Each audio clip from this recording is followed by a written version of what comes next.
Welcome back. You're watching our special show, the political Pradesh for the election-bound state of UP. And take a look now at how the election mode is on full blast right now in Uttar Pradesh. On one side, you have Home Minister Amit Shah, who was in Lucknow today, and with the Nishad party appealing to voters of different sections as well, and fired at the Samajwadi Party and the BSP. On the other side of the screen, you have Akhilesh Yadav, Samajwadi Party chief in Rai Bareli, charging at the Bharatiya Janata Party and stating that only we need to come to power and BJP needs to be out. So two parties.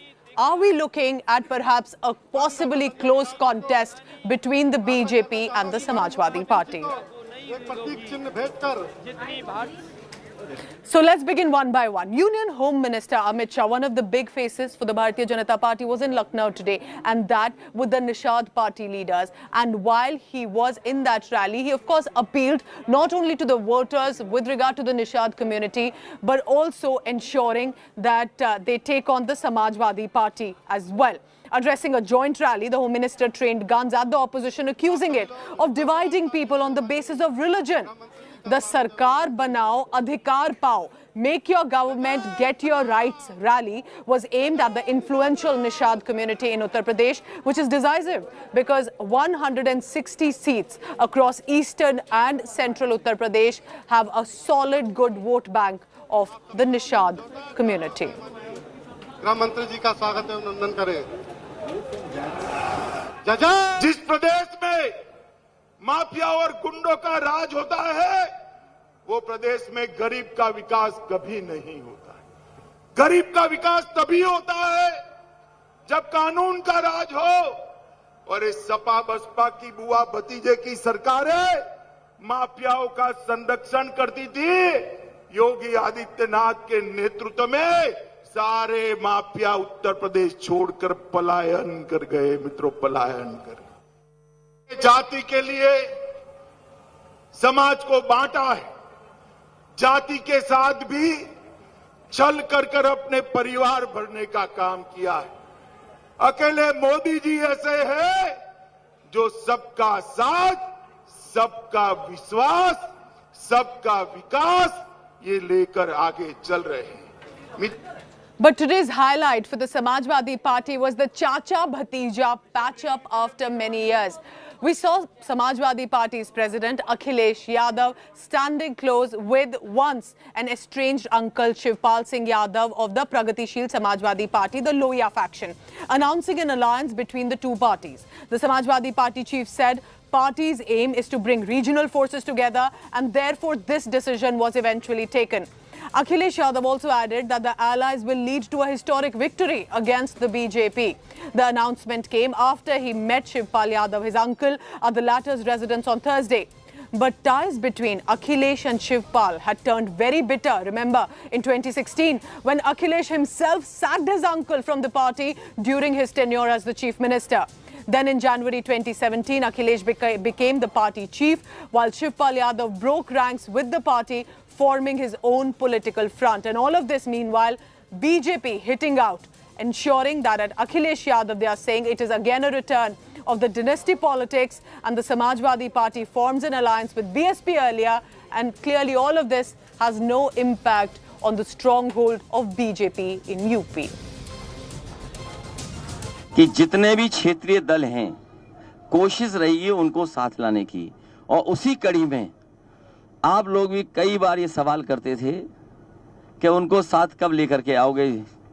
तो आज फैसला ले लिया था, कल फैसला लिया party ने कि उनकी पार्टी को भी साथ लाने का काम समाजवादी पार्टी करेगी। आने वाले समय में उनको भी गठबंधन में जगह दी है, उनका भी एक क्षेत्रीय दल है, उनको भी साथ लेकर के आगे चलेंगे। लड़के चुनाव लड़ेंगे, त्याग करना पड़ेगा तो त्याग भी करेंगे।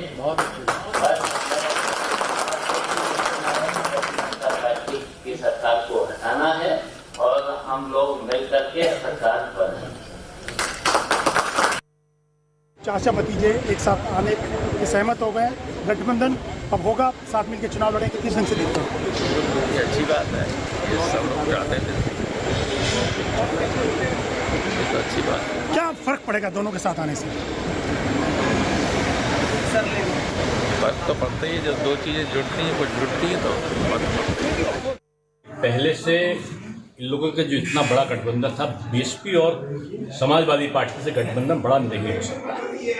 अब वो गठबंधन जब धराशायी हो गया, सपा और कांग्रेस का गठबंधन भी कोई कमजोर गठबंधन नहीं था, वो धराशायी हो गया। तो छोटे मोटे गठबंधन की बात करके आप तुलना क्यों कर रहे हैं? मैं समझता हूँ बीजेपी का मुकाबला किसी से नहीं है। शिवपाल जी से बराबर में मिलता रहा, वो बराबर यही कहते रहे कि हमको अखिलेश जी को सीएम बनाना है। आप लोगों के सामने मैंने कहा भी था कि सब लोग एक साथ आएंगे, तो उसी में आपने देखा जयंत जी 7 तारीख को आए। आज आपने देखा कि अखिलेश जी और शिवपाल जी एक साथ बैठ कर के तय कर लिए। अभी और आगे लोग साथ आएंगे, कोई दिक्कत नहीं है। So while Akhilesh Yadav is busy rallying for his party, trying to seek votes for the upcoming 2022 assembly elections, his own netas are busy embarrassing the party with disgusting, objectionable, sexist remarks about women. What happened in the past few hours just with regard to the Samajwadi Party? About the marriageable age, remember, that has now been for women approved to be at about 21. One by one, strangely, the Samajwadi Party netas, including the members of parliament, gave these objectionable remarks. I want you to listen to what these netas said and then how this has become a huge political face-off. There is a saying, when rape is acceptable, lie down and enjoy it. Ladies में fertile as जो है वो 16-17 से लेकर 30 साल है। आपने जब 21 साल एज कर रहे हैं, खासतौर से 16-17 साल की उम्र में बच्चियों के प्रपोजल्स बहुत अच्छे आते हैं, उसके बाद ढूंढते रहते हैं लोग, वो और डिले हो जाती है शादी। डिले होने से 2 नुकसान है, एक तो इनफर्टिलिटी का चांस है, औलाद नहीं होती, और दूसरा आपके औलाद उस एज में हो रही है जब आप बुढ़ापे में आ गए। लड़कियों को ज्यादा उम्र बढ़ा देने से बहरहाल हालात बिगड़ेंगे, और जो 18 साल की उम्र भी काफ़ी थी उनके लिए जी, और वो हमेशा चली आ रही थी, और वरना इसे ज़्यादा आवारगी का मौका मिलेगा इसमें। मतलब आप कह रहे हैं आवारगी का मौका मिलेगा? नहीं, चलने फिरने का, घूमने का उनको मौका मिलेगा ज़्यादा जी। हाँ। So one Samajwadi Party leader said women girls get best rishtas and offers at 16 years of age, the ideal age according to him. Another said if they get married too late, they'll become avara. Of course, Akhilesh Yadav, after the outrage, had to clarify. Here's what the Samajwadi Party president said. वो बुजुर्ग हैं, वो अक्सर उनसे कोई न कोई press का व्यक्ति जाता है और कुरेदता है कोई न कोई, इसलिए वो कभी-कभी ऐसे स्टेटमेंट देते हैं। लेकिन महिलाओं का सम्मान, बेटियों का सम्मान, और अगर फॉरवर्ड लुकिंग हो, महिलाएं हो, समाजवादी पार्टी ने सोचे किस जमाने में लैपटॉप दिया था, किस जमाने में 1090 लड़कियों की सुरक्षा के लिए इंतजाम किया था। तो समाजवादी पार्टी प्रोग्रेसिव पार्टी है।